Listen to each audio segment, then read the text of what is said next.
कमलायतलोचन लोकपते विजयी भव वेङ्कटशैलपते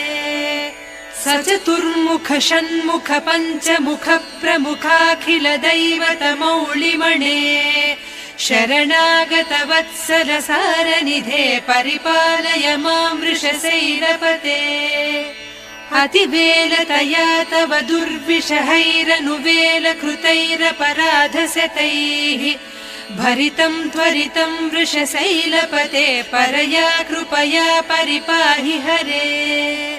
अधिवेङ्कटशैलमुदारमतेर्जनताभिमताधिकदानरतात् परदेवतया गरितान्निगमैः कमलादयितान्न परङ्कलये कलवेणुरवावस गोपवधूशतकोटिवृतात् स्मर कोटिसमात् प्रतिवल्लविक